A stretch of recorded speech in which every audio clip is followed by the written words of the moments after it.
Okay po, kamusta po kayo? I hope you're still okay. Pwede po bang pa-heart reacts lang po sa lahat po ng mga kasama po natin dito sa Zoom, sa lahat po ng mga ganap natin so far. Welcome back po sa ayayay. If you just tuned in po sa ating Facebook page at kung kakapasok lang po natin dito sa Zoom, no, kasama po natin sa ating conversation on Teaching and ChatGPT si VP Cynthia Bautista ng Vice President for Academic Affairs ng UP System, si VC Tess Payongayong, ating Vice Chancellor for Academic Affairs dito sa UP Diliman.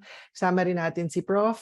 Bomen Guillermo, Professor po sa Center for International Studies, at si Dr. Rex Jalao, ang current director ng UP Diliman Artificial Intelligence Program. Okay, so sa punto pong ito, subukan po natin na zero in, no, dun po sa specific at mukhang urgent concerns ng marami sa ating faculty. No? Sumukha pong yung ilan sa mga worries, fears, anxieties ng maraming faculty na gagaling po siguro dun sa idea ng parang as teachers, di ba, we're burdened with so many things already, no? Classroom management, our course guides na kailangan natin i-distribute, no? And on top of that, parang we always have to be ahead of all these technological developments, no?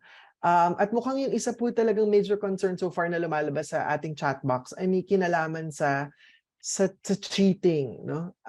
Sa plagiarism, no? At doon po sa ano ba yung acceptable the use ng ChatGPT or itong mga AI tools sa production ng work ng ating mga estudyante and later on po no, ng faculty. No? So baka po itong comment ni Olivia C. Campo siguro would summarize a lot of the questions that we've had so far. No? Nagkukwenta po siya ng meron sa mga klase niya na may estudyante na siyang gumamit ng ChatGPT at nahuli niya, no? I think in 2 classes already.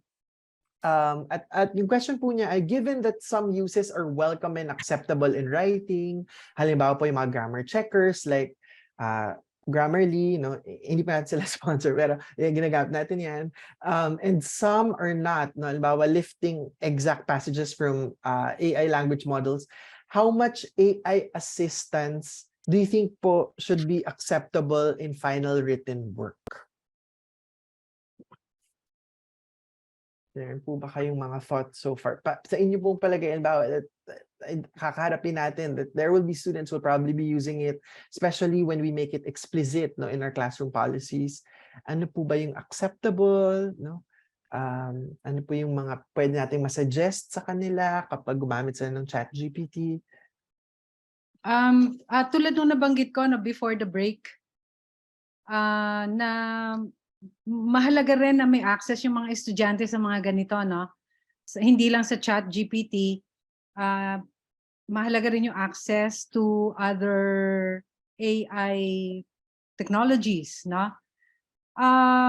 Yung unang suggestion ay nabanggit din kanina, no, that we rethink our assessment tools, no? Baka pwedeng ang OAT mag-provide ng ano diyan, ng webinar, di ba?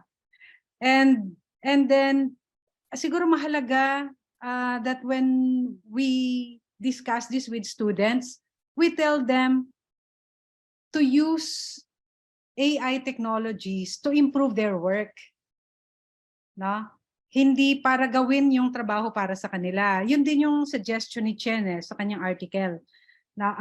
Chen suggests to use AI technologies to improve, not do our work. No?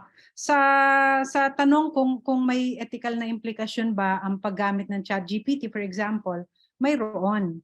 Depende sa gamit nito. No? If we use ChatGPT to improve our work, like if we ask it to, actually, sa totoo lang, tinry ko yung ChatGPT dahil nakita ko yung posts ni Sir Bomen.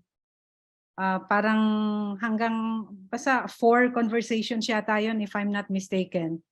So nung pang-apat na, sabi ano ba tong conversation na to ni Bomen, no, with ChatGPT. So I tried ChatGPT, kaya lang parang hindi na yata siya free.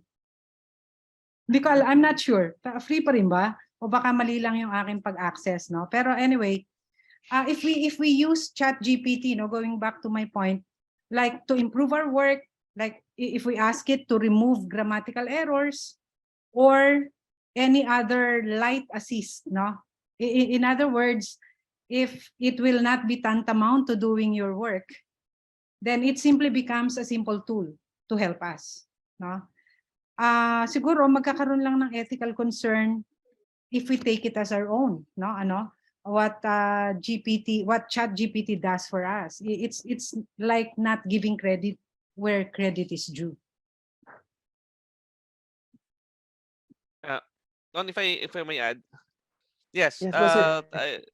I'll just extend the sabi ni Visites is that whenever we use the detectors that I've mentioned kanina to identify whether a text is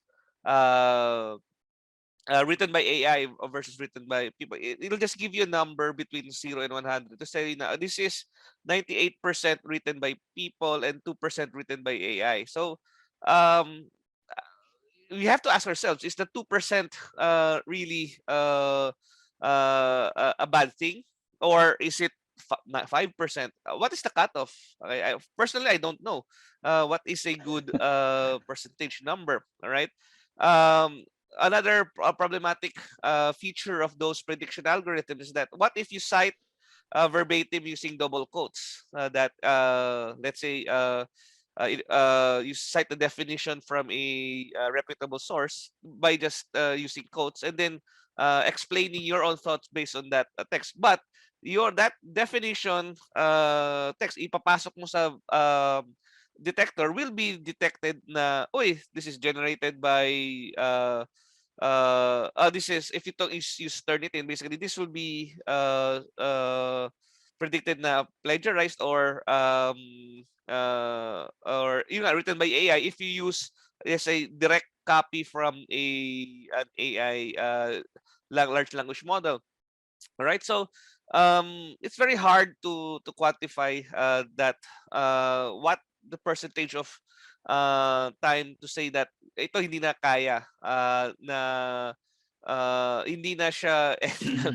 Kumbaga, it's not a black and white situation wherein you will be able to say na ay you are automatically cheating, for example. All right, so as Ma'am Tess has mentioned, you might be using AI to polish your work, or you might even use AI to use it um as a plan, all right, on how to write your output, all right. uh but the only way for me to do that is to really minimize the risk of students using ChatGPT as a direct output, which we mentioned kanina that use personal experience, use other types of media, then guaranteed talaga sobrang baba yung chance that students will be able to misrepresent kumbaga the outputs of this AI as their own, as a valid scholarly work. Yung digtong ko lang doon sa mga banggit. Sa ngayon, ang isang ginagamit para makadetect ng AI written text, ay kasi kung magbabasa kayo halimbawa ng naisulat ng ChatGPT o iba pang mga AI, makita nyo na in a way, kaya nga para sa atin ay nakakagulat, ay parang coherent yung kanyang flow, Kumbaga, mahirap yan dati na magawa na sentence by sentence ay may pagkakadugtong, tapos pwedeng mahaba, pero makita nyo na may flow yung kanyang sinasabi. Ngayon, one reason why it looks good, no? Pero that's actually the reason why minsan madaling ma-detect. Dahil ang ginagawa ng ChatGPT to maintain cohesion at the textual level, to put out a cohesive text, is repetition, no? So it repeats certain keywords throughout, no? So that it can see na it can maintain yung flow of supposed argument, no? Kaya nga yung isang simple tool, to observe AI written text is this parang seeming a pattern of repetition through the text, ano? Na yun nga may mga gumagamit na mga AI powered paraphrasers din, no? They can actually paraphrase text so that they can avoid AI detection. So hindi foolproof, ano? Kasi tayo naman kapag nagsusulat tayo, we use different words to refer to the same thing, ano? To maintain variety, to have a good style, no, in writing. Pero if we're beginning to learn a language, medyo repetitive ang ating pagsusulat dahil hindi pa ganun ka-develop ng vocabulary natin. Pero once we learn good style, gumagamit tayo ngayon ng maraming a variety of terms to refer to the same things, no? Or not really the same in the same completely, no? But may mga overlaps, etc., some semantic shifts that happen. So that's how we write, no, in a way, no? Kaya yung ChatGPT writes somewhat in a mechanical way. Pero pwede niyang maitago, ano?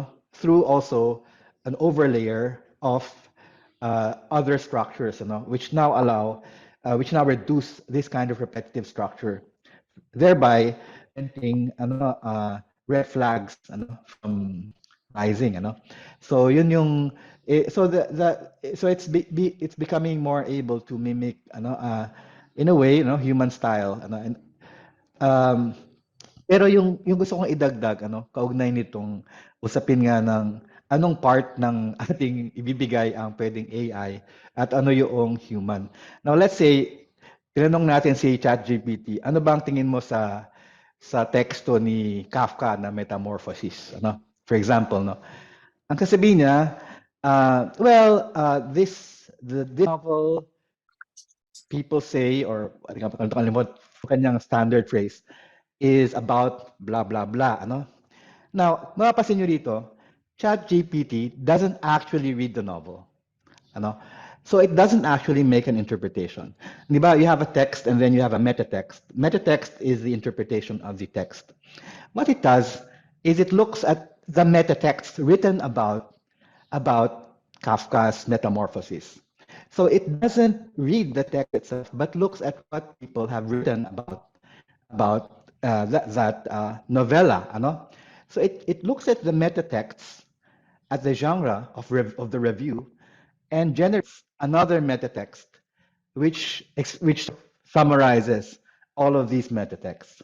So ang nangyayari dito, it kind of looks, since it's a statistical model, it looks at a kind of consensus interpretation, at a kind of standard or dominant interpretation. That's why it sounds so American, because ang lumilitaw na maraming mga publications and maraming reviews, etc., are in English, So it sounds, so yun na nagdo-dominate ngayon na mga na interpretation. But we know there are many interpretations of Kafka's Metamorphosis. But it's able to sort out some dominant interpretation based on yung kanyang statistical model, which foregrounds frequency, And ang nangyari dito, that's why ChatGPT does not actually interpret text. It actually prevents the generation of new interpretations. So when in fact, yung interpretation is always bound to subjectivity, bound to experience, bound to our relationships with our environment, society, etc., that we bring into a textual, something that we're reading. So yan yung pwedeng isang parang point. Students can use ChatGPT to look at what is a supposed standard, basically American interpretation of a text, and then make their own observations about it based on their experiences, based on what they read, etc. So yung ginagawa ni ChatGPT, dambuhalang data niyang kina-crunch para ma-produce yung yung supposed standard interpretation written by white males, probably white male interpretation, deny ni ChatGPT niyan that it's racially prejudiced, but these are actually interpretations by white European males, of these texts. So what we have to do is bring in yung interpretive framework of train them to interpret, kumbaga, the classical objective of education. Because this kind of model cannot actually interpret. It looks at interpretations, summarizes interpretations, at least in dominant ones, does not even take into account conflicting interpretations. So ito yung siguro isang pwedeng i-explore natin na aspect So siguro yung yung mga interpretations, 'di ba? Wala pa si GPT, hindi pa niya mapagsasama-sama kunyari sa atin, 'di ba? Putting together the materials, although kaya na siguro niya. Yung conversations with historians a long time ago, and I remember Maris joke na saying, kaya niya pinapabalik ang mga estudyante niya sa original works and then they interpret specific lines, 'di ba? Specific paragraphs and then discuss it in class. Kasi it's one way of making students more critical. Na you don't have to rely on what other people say, but your own interpretation of that.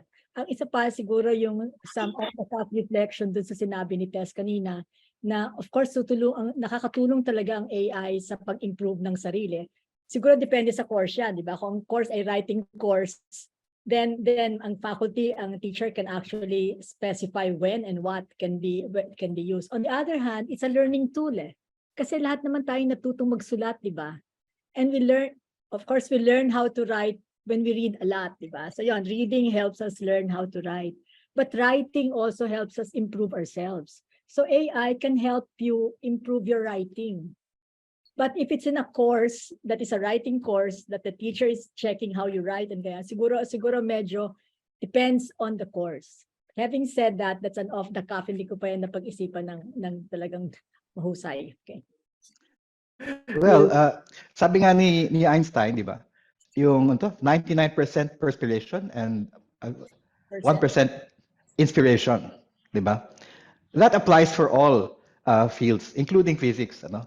So, in a way, ChatGPT has that 99% perspiration. This past human labor, the history of thinking about a certain thing. But it can't produce yung 1%. It can't produce the thing that introduces something new into a field or into a conversation. It can help you, of course. Para siyang ladder nga, to help you reach that. That's the 99% perspiration. But yung 1%, like generating a new interpretation of a text, it's not capable at the moment. Siyempre, iba pa yung pinatatakutan natin na sentient, whatever shit, AI. Pero it's not capable of reading a text actually and generating an interpretation of that at the moment. So, yun nga, that is the 1%. That is the thing that we have to encourage our students. Creativity, critical thinking, going beyond the given. That's the thing that education should be about. Or connected to that, decisions hindi naman siya kasi an interpretation that is new and creative, hindi rin siya makakagawa ng decisions for particular situations So yun siguro kailangan ng mga estudyante natin kasi problem solving na tayo, nag-shift na tayo to a paradigm na our students have to know how to solve problems kasi that's what they need for the future. Eh di siguro yung mga problemang isosolve nila, ang decisions na gagawin nila, pwede silang nagre-rely kung sa AI, kung ano-ano, pero at the end of the day, for a concrete problem in a particular area, hindi sila makaka-rely sa AI alone, di ba? AI can provide possible solutions, but the concrete solution to a concrete problem, hindi. Opo. At marami po tayong mga pagpapatotoo mula sa ating mga kasama sa Zoom, sa Facebook po, dun sa chat. At yung lumalabas nga po parang yung the higher order cognitive skills na yung mukhang kailangan natin pag-isipan kung ano yung pwedeng ibigay sa mga estudyante yan. Halimbawa sila, Ma'am Joy, sina Sir Manny, they would talk about the importance of the personal experiences of students in their assessment. Si Ma'am Nak Gabriel from Facebook naman, yung shinare niya ay may kinalaman dun sa creation aspect. Ano yung mga pwede nating ipa-create sa mga estudyante to demonstrate that they learned something. Si Sir Camilo Nogay, sabi niya, ano raw kaya isasagot sa atin ng ChatGPT kapag nagtanong tayo kung ano ang magandang academic policies at pedagogical tools in light of ChatGPT. Actually Sir Camilo, bago tayo nag-start, yan po yung isa sa mga tinanong ko kay ChatGPT.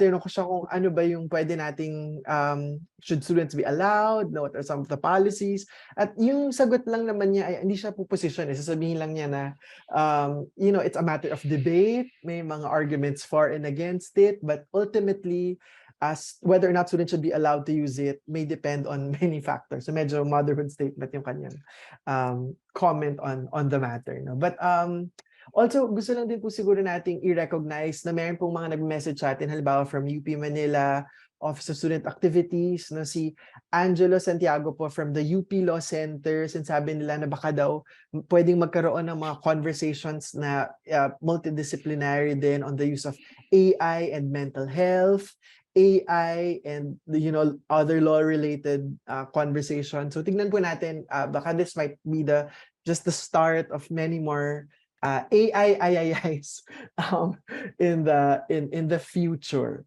Okay po. Sige. So, kung wala na pa tayong nadagdag about yung paggamit ng students. So, we've been talking about authentic assessments and all that. Meron din po mga na-raise na mga issues about yung paggamit naman ng faculty sa ChatGPT. No? So, parang mas lumawak din yung ating mga collaborators, kumbaga. No? So, siguro po thoughts nyo lang on ChatGPT, na isa-cite yung ChatGPT, no? Meron po tayong nakikita sa mga Twitter halimbawa or sa iba't ibang mga think pieces na isa yung sa suggestion nila. If you're going to use ChatGPT, you cite it, no? Gagawin mong explicit to what extent you used it, no? Meron na rin po atang mga lumabas na ChatGPT ay co-author na nila, no? Sa kanilang work. Parang may mga ganung naging viral din sa Twitter, no? So, thoughts po siguro top of mind about the possibilities of ChatGPT as our collaborator bilang faculty in creating our course guides, in our research work, all these things. So, I don't know, baka si Sir Rex also may ideas siya about what it can and cannot do. Yeah. And then Actually, si Ma'am Tess. yes. Thank you, Ton, for that. So, as the AA program coordinator, syempre, it'll be a question for us on how, if we are to include these models in the papers that we're going to write from here on. We should also think first that we should not be over reliant to this to be 100% dependable on these systems, kasi these systems might also provide misleading information. May nagpo-provide rin siya ng thought process na hindi naman tama yung thought process. It's not really 100% foolproof.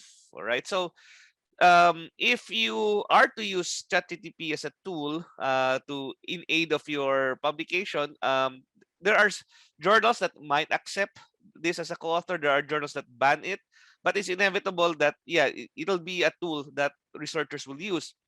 So yung suggestion namin dito is that you have to verify what ChatGPT is providing us with information. All right, so it might be a fact check muna before we integrate that, not necessarily copy paste, but we have to use the output of the data as a starting, as a jump start. Yung sa amin ni VP Sinch kanina, that 2 weeks siya nagsistare sa wall to come up for inspiration. ChatGPT will always be there to give us source information, but for crunching the numbers, crunching the thought process, and tying a neat bow around it and packaging it, that should rely on it on oneself. All right, so my take on it is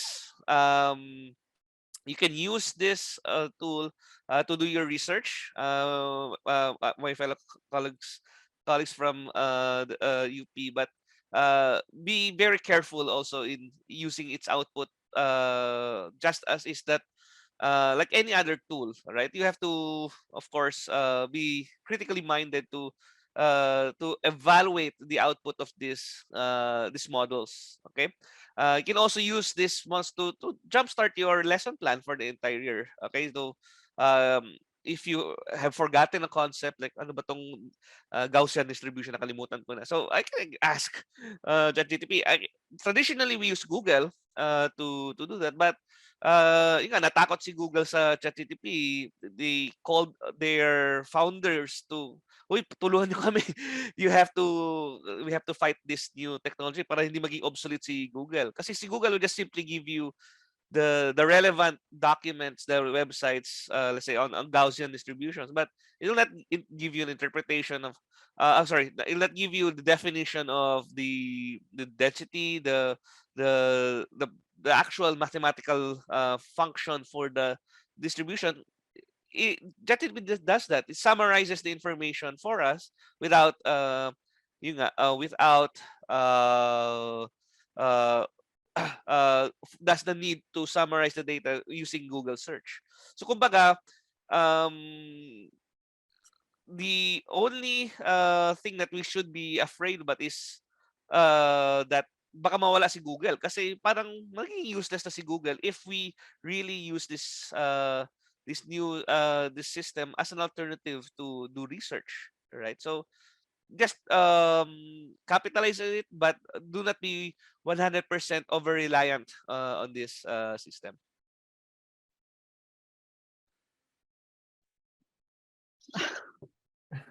Tess, would you like to add to that? Hindi, may apprehension lang ako no dun sa paggawang co-author ng faculty, for example, no, si ChatGPT, kasi parang of course if you make ChatGPT your co-author, parang 50% or more than 50% of your work kinuha mo kay ChatGPT, no? Your first concern is, saan nga ba kinuha ni ChatGPT lahat yon, no? Properly acknowledge ba? Or, I mean, yung mga pinanggalingan nitong ideya na ito. And the other concern is, parang for our researchers, kay ChatGPT ka na lang pala magtatanong. So, kumbaga hindi ka na, I don't know, pero parang nasa na yung pananaliksik doon. I don't know. Bagamat siguro very convenient, madali for the researchers to do their work if they co-author with ChatGPT, but I have reservations as to the sources of the ideas being generated by ChatGPT. Sabi nga ni Sir Rex, at binanggit ko rin kanina, pwedeng faulty analysis yung yung nakukuha natin, no, from ChatGPT, pwede ring false information or misinformation. So importante na siguro we get our ideas from main sources, di ba? Yung hindi generated na from ChatGPT. I don't know. Yung Sorry. Si Bomen. I'm Sid. Oh, go ahead. Bomen, ka na muna. Okay, go Bomen. Okay, so yung tao dito, na kalimutan ko tuloy, no. Yung yung isang joke nga na nasa nakita ko sa FB nga, di magandang gamitin niya ng mga professor para magsulat ng recom letters ang ChatGPT para maiwasan natin ang pag-usulat ng recom letters. No, pero yung isang aspect nito ay yung yung so-called machine writable texts, no? Machine writable texts. Maraming mga machine writable texts that actually they're better written by machines. Maraming mga sports articles sa internet, no, they're actually written by machines. Because yung type of, you just input some kind of data and then they spit it out in a textual form, no? So, merong machine writable texts, no, which by virtue of the genre, of the style, they're actually machine writable. Ngayon, the question is, meron ba? Maraming salamat po ulit, everybody. Good morning Thank you po sa everyone inyong for lahat. coming. Salamat. Bye. Thank you po for making time. Bye. Bye-bye, everybody. Enjoy the rest of your week. Bye, Ton. Si Wolfgang Drexler, no, isang German, nasa ano siya, public administration na field, ano. Sabi niya he said this a few years ago, no? Dito sa UP nag-lecture si Drexler. Sabi niya, in a few years, sabi niya, many of the articles that we're writing in public ad will be written by machines. They're machine writable because he just put in all the data that we have out these assessing these projects, ganyan, they'll spit out the article, no? So many of the articles we're actually publishing in our journals, in our prestigious journals, they're actually machine writable, sabi niya. So if they become machine writable, it's not a new thing, machine written, it's not in the internet, there's so many machine written texts in the internet, and they're pretty good naman. They serve their function. So if that happens, na meron tayong segment of academic production which is actually machine writable, then leave that to the machines, ano?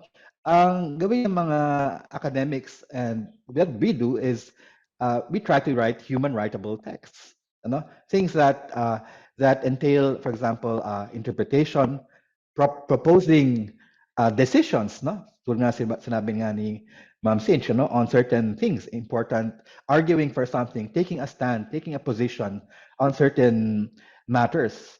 So these are, I think, arguing for certain things, taking a commitment, engaging. These are human writable texts. Sabi nga ni Drexler, so let's leave this massive output of text, of machine writable text to machines, and let's do what we can as human beings. Ang final tanong lang ni Drexler, babayaran ba tayo para gawin yan? O hindi? So yung question ay ganun nga, no? Can we move to another concept of what an academic journal writing article is, no? If certain academic journal articles are machine writable, then leave it to the machines. Then we do things that can be written by us, no, that include our voices as researchers, scientists, and students of society and history. Yeah. So siguro, I don't agree that we can co-author with them. At some future time, I don't know how if the machine, if your paper would include some parts of machines are the only ones that can do more efficiently, maybe, but we're not there. We're not there yet. Ang hirap kasi, di ba, pagka nagko-co-author ka sa tama si Tess, nagko-co-author ka sa isang AI na kumuha naman din sa iba't ibang mga sources. Tapos, what if that idea, even if it may be a new idea, kahit kinuha niya from other sources, naka-synthesize na siya, he cannot stand by that idea, di ba?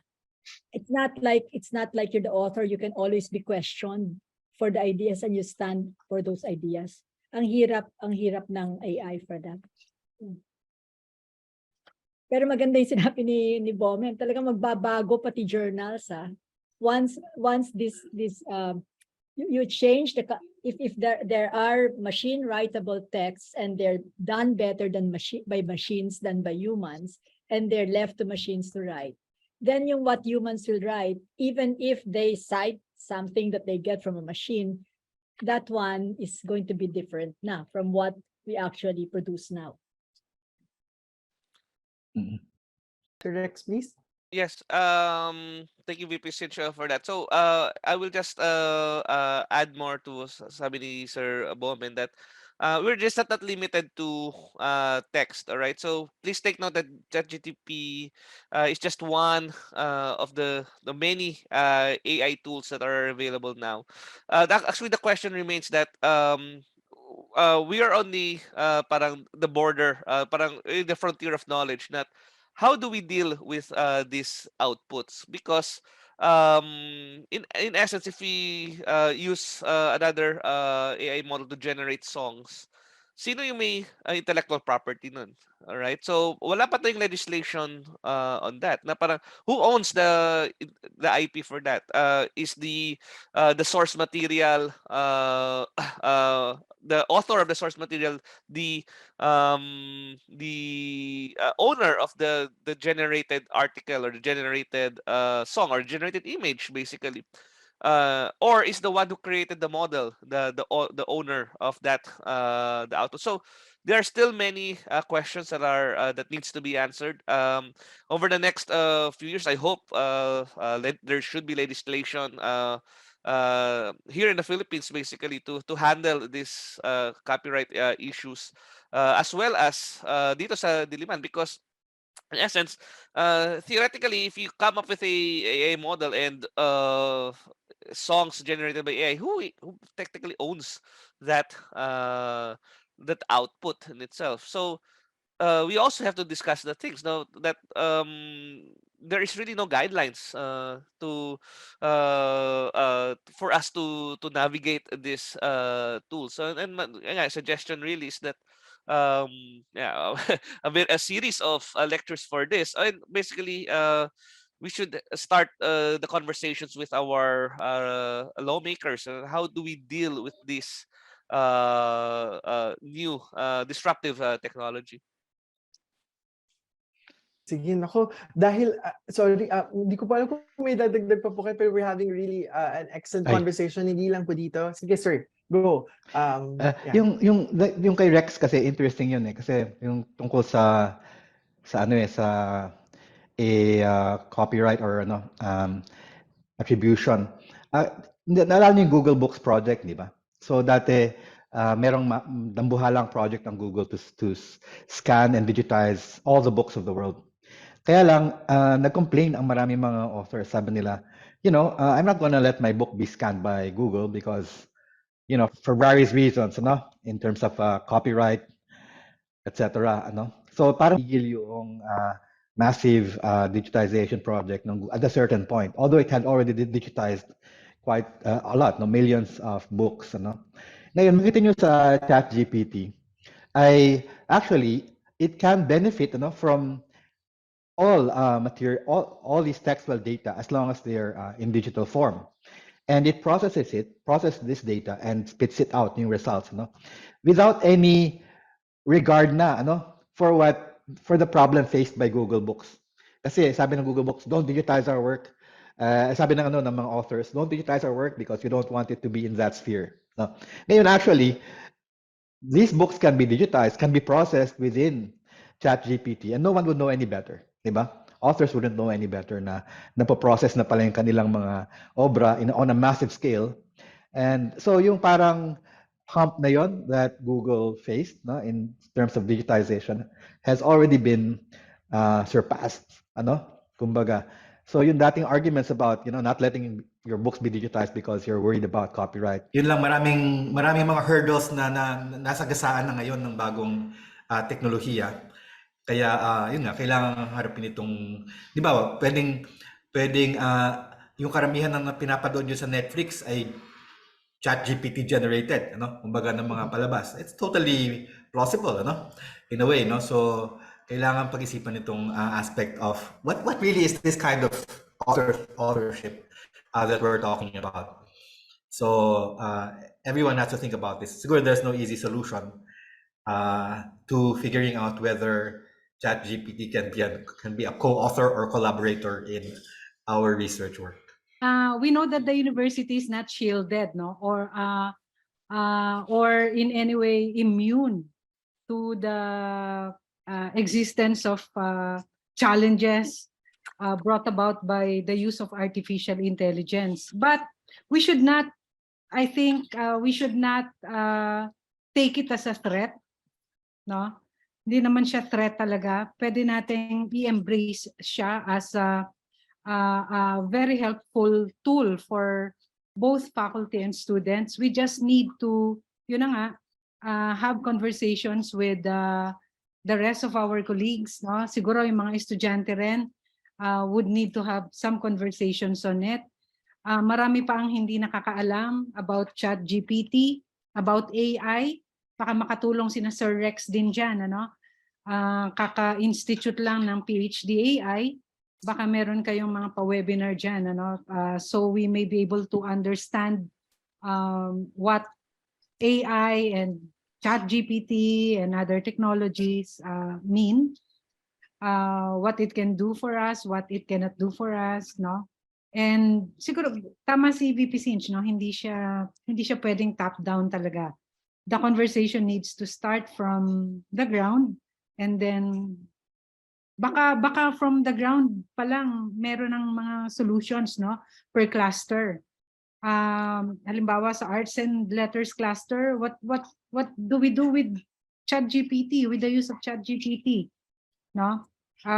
Paano natin ipe-prevent, no, any incidents of misuse of AI? O ganun din sa management and economics cluster, sa science and technology cluster, and of course the social sciences and law clusters.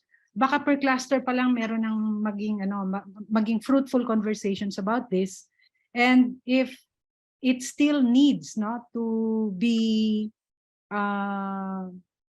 kumbaga converted into policies of the university, okay lang din naman, no, na that the university will intervene and maybe release a memo, no, on the use of ChatGPT. Sir Bomen, final Um, words po. well, dahil naman, yun nga, sabi nga ni Tess at saka VP Sinch na napakabago nito, no? At marami pa tayong kailangang malaman tungkol dito. Yung paglilinaw nga kung ano nga ba itong AI na ito. Sa malaking bahagi, experimental din kasi ang development ng mga AI systems. So, nagbabago yan, mabilis ang mga pagbabago. Kaya kinakailangan din experimental yung ating approach, ano, sa kung paano natin pag-iisipan ang paggamit nito, at kung ano yung mga polisiya na maaari nating maisip o ipatupad kaugnay ng AI. Kung masyado tayong mabilis maglabas ng mga polisiya, posible na ma-overtake, ano, ang mga polisiya natin ng mga pag-unlad doon sa eksperimentasyon. Kaya kailangan siguro napakahalaga ng papel ni Rex dito para sa ma-anticipate natin yung mga maaari pang mangyari para maiangkop at maging hindi naman masyadong restrictive ang ating maging mga polisiya. Kaya I think we should approach this in a fully experimental spirit, in conversations with our students, with our colleagues, and try to develop new ways of teaching and doing our research work in light of AI. Ayun well, yung dito sa chat na pinag-usapan natin, sabi ni Sir Nicolo ay yun nga, AI is shaped by humans, but humans will also be shaped by AI.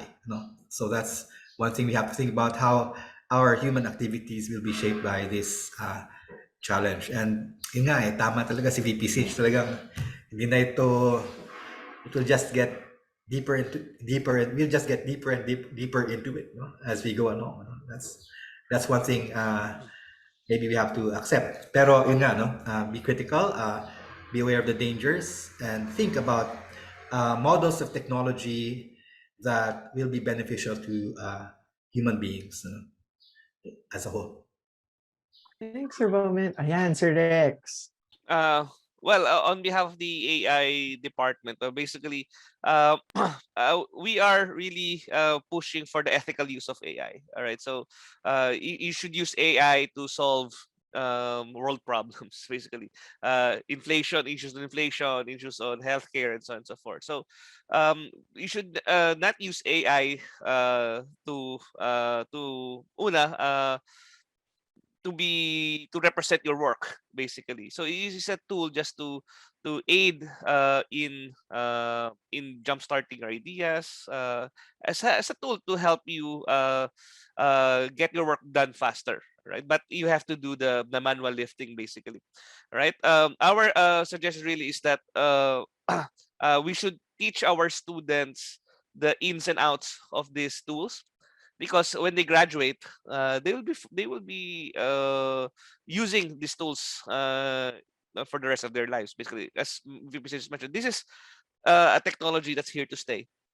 right? So we have to show them we have to let our students think critically on how to deal with all of these new technologies. All right. So yung suggestion rin namin dito sa AI, maybe we can actually we are offering an AI ethics course starting first semester. So maybe some of you guys can teach and of course join us next semester, because it'll be a multidisciplinary offering that hindi talaga namin kaya yon, because we are just do that we're just in charge of the technology behind it, but how the applications, the domain knowledge, the ethics, the privacy issues, all of those needs to come together into this tool. So we're offering that course next semester, or maybe a GE course along the way, to really capitalize on this new technology, again, for the ethical use of it, and for the betterment of mankind.